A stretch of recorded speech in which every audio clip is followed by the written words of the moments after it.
Welcome back, everybody, for my first Q&A of 2024. Now, before I get to the questions, I got a couple of quick announcements.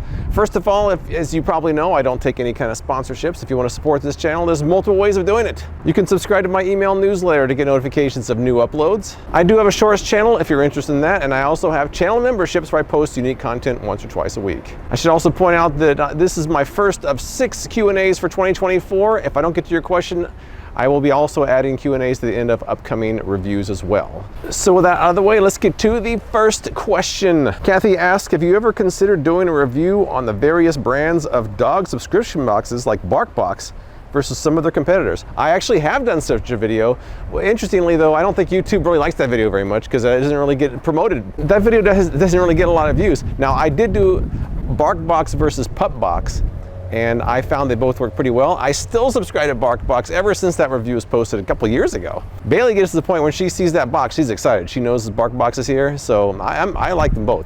I'm kind of a fan of these subscription boxes. This person asks, would you ever take us on a tour of the As Seen on TV store? Have you ever been? Man, I used to be a frequent shopper at the local As Seen on TV store here, and it just closed. I couldn't believe it. I was shocked. I used to go there all the time for ideas, but the problem is I can see why it closed. The As Seen on TV industry doesn't really put out that many products anymore, not like they used to.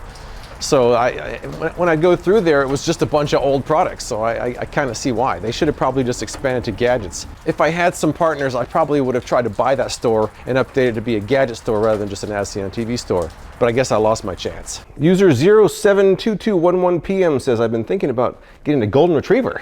Would you say they're difficult dogs to raise? With your experience, would you say they're high energy dogs? They're pretty high energy when they're young, but when they get older, they get high energy in bursts. Bailey actually just kind of lays around a lot nowadays. I don't think they're difficult at all. I think they're the greatest creatures ever. They're smart, they're goofy, they're fun, they're full of affection and love. I mean, how could you not love this dog? The only real problem I've had with golden retrievers is be prepared to be covered in dog hair, because nothing you do is going to stop that. Chihuahuas aren't that bad either. Sonic2KK asks if I have any connections to Ireland. Some of the phrases that I use aren't often heard outside of Ireland. I do have Irish roots. One of my great-great-grandfathers was James Craig, born in Derry, Ireland in 1700. In fact, that's Teddy Roosevelt's related to that same family. I've never been to Ireland. My parents are from really small Midwest towns, and I picked up some kind of strange phrases and pronunciations from them. So that's the only thing I can think of. Maybe there's some connection between small town America and Ireland.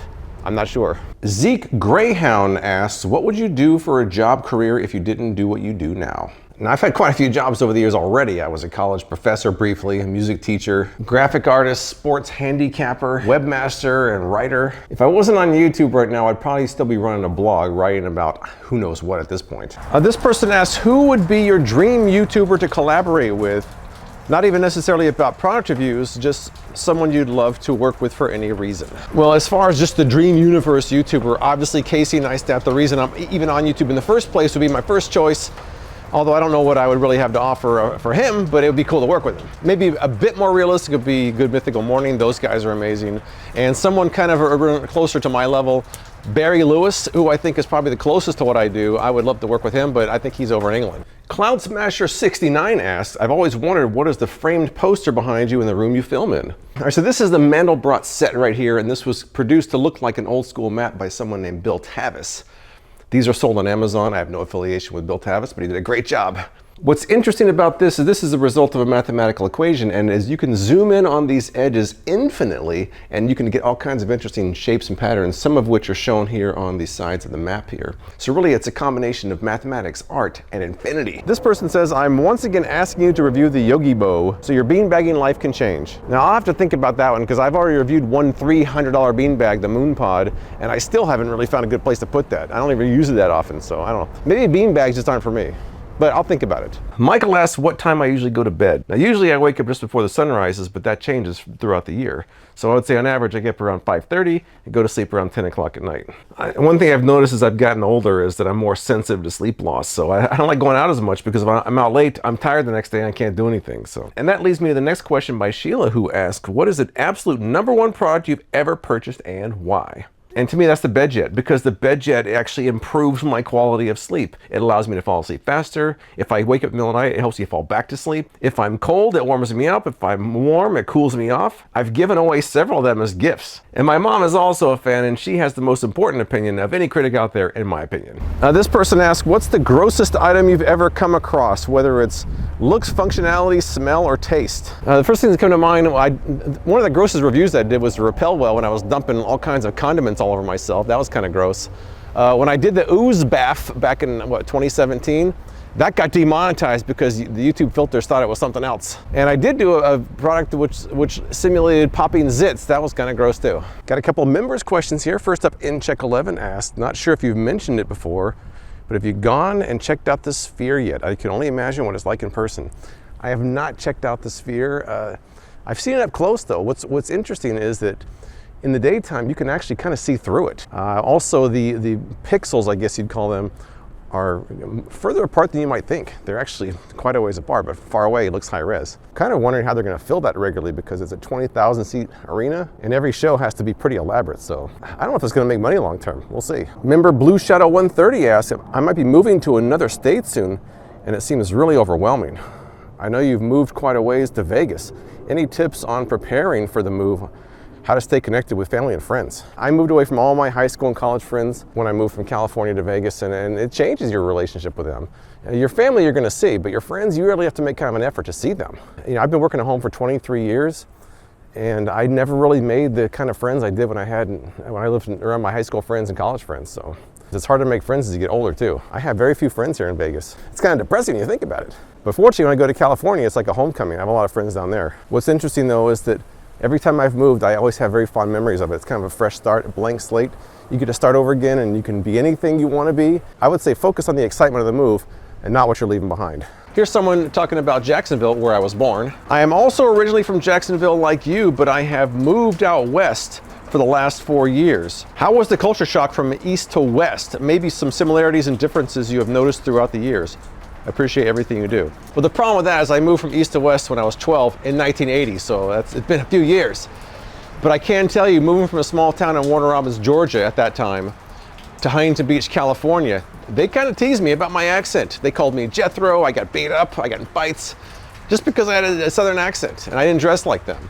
There was new wave kids, there was punkers, I hadn't seen any of that before. It was a total shock. A bunch of rich kids in the area, I didn't fit in there. I moved to Riverside a year later and I felt like that was a better fit for me at that time. Riverside's changed since then, but at the time, I really liked it. I'm so set here in the desert Southwest, even though I've kind of have thought about moving out, it'd be hard for me to live anywhere else because this is where I belong. Andrew asked a question that I've been asked before, but I have kind of an update on this one, about what I do with all the gadgets I buy after I review them. Do you give them away as gifts, resell them, use on eBay? It's kind of funny, I donate a lot of stuff that I review. I don't sell it, because I'd rather just donate it. So if you ever go to the Goodwill in Henderson over on Boulder Highway, you'll find a lot of my stuff there. I donate to other places as well too. Nowadays, if I'll keep something if I think there's any reason that I'll either use it or pull it out later. Otherwise, it gets donated or given away. Naybug asks, what's your video production process like? Is it just you? How does it flow from start to finish? Now, I do everything by myself. I'm a one-man show, from planning to filming to lighting, cameras, reviews, editing. Not because I'm a control freak, but I just don't want to be a manager. Well, you see a lot of these big YouTubers who are quitting. That's because a lot of them became managers. They got away from what they were doing in the first place. I enjoy making videos. That's what I want to do. I don't want to be a manager. I want to make videos. So if it costs me being able to scale up, so be it. But as far as the workflow goes, day one, I usually film about half of a video and then I edit what I shot that night. And I make notes of what I want to do differently, anything I want to correct that I did wrong the day before. If I said something wrong, because I have a tendency to misspeak. Day two, I shoot all that, the rest of my test, edit the rest that night, and post it on day three. So it's typically about a 2.5 day process per video on average. This person says, what's the best thing about living in Las Vegas? If you had anywhere else to live on the planet, where would you go and why? There's a lot of reasons to like living in Las Vegas. First of all, there's always something to do. Another thing is people are always visiting, so I always have friends coming to town. I don't have to go visit them, they're always coming here. They're pretty good as far as infrastructure goes, although they're kind of falling behind on the roads. But we don't really have flooding like we used to. Our access to the water at Lake Mead, they put the third straw into the bottom. It seems like they kind of think ahead in a lot of aspects. We have really good water conservation policies here, probably better than anybody else in the country. Our water conservation here is top notch. So I don't know, I like it here. It's not perfect. Where would I live if I had to? To me, I would be at a beach. I'd be somewhere that's warm 12 months out of the year. I don't have any need for winter time. I haven't really found a beach area that feels like my personality fits there though. I like to visit them. I don't know if I want to live there. Over the years, I have considered moving to somewhere like Maui or the Big Island. I've considered moving to Puerto Rico. Somewhere warm 12 months out of the year near a beach. That's probably where I'm going to end up one day. Now, this is kind of an interesting question. The Edge 24419 asks, of all the reviews you've done, do you have a favorite brand? Now, I really don't have any connection to this brand, but I have had a lot of luck with Ninja products. Pretty much everything from Ninja I've tried, I've liked a lot. My best of the year list always has a Ninja product on it. I just don't think Ninja puts out really good quality products, so I'm a big fan of Ninja. Daynester asks, what music are you listening to lately? Any podcasts you recommend? Now, I've been kind of in a 70s phase lately. I've been listening to bands like Heatwave, Chic, Brothers Johnson, America. I'm not much of a conspiracy theorist, but I did listen to that Rob Reiner JFK podcast. It was pretty good. I think the last episode was a bit disappointing though. Here's a good one. Only Georgie asks, what is one product that you have reviewed that you still use to this day? And I mean a product you use every day. Capitalized. Let me think. There's several that I use every single day. Off the top of my head, the Core Trackline belt, which I'm wearing right now. The BedJet, which I use every night. The Cuisinart coffee maker I use every morning. Breville toaster I use every morning as well. One of the lamps in my studio I reviewed. I use that every day as well. There's probably more, but that's a pretty good list, I think. How's that? This person says, I love your channel. Why do we only see Bailey on screen? Are the others camera shy? My daughter moved out recently and took the cat, so that's why you don't see the cat. And then Elle, my Chihuahua, who's 15 years old now and deaf, doesn't really like the camera being shoved in her face, so I don't film her too often. Let me see if I can do a quick shot of her, but without scaring her too much. Let's see, she doesn't like the camera. She does not like the camera. There she is. If I didn't get to your question, I'll be adding questions at the end of upcoming reviews, and I have another Q&A coming up in 2 more months. Well, that's it as far as this Q&A goes, but I have one little last segment to show you before I sign off, and that is a vlog that I did as a test before I did my channel. This was filmed 9 days before my first video here on YouTube, so I thought you guys might find this somewhat interesting. It's a clip of a vlog I did in Huntington Beach, so I hope you enjoy it. I appreciate you watching, and I'll see you next time. But first, I have to play with Bailey, because she's gonna miss me for 3 days, and she doesn't know that yet. Right, Bailey?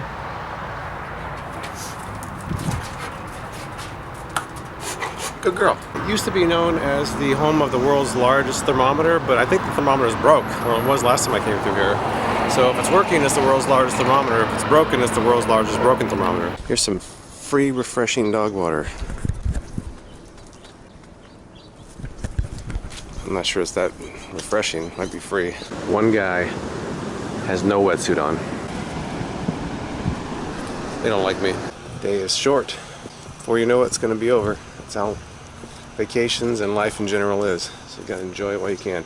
Hey, we're back at the fresh dog water. It's pretty fresh. Vacation, October 2016. Yo, yo, yo, yo, yo, yo. Oh well. Try to be funny. They just say, oh my god, Dad. Kitty. Kitty. Kitty. Cats usually hate me. Sometimes the best things about going on vacation is that when you get home, you kind of appreciate home a little bit more.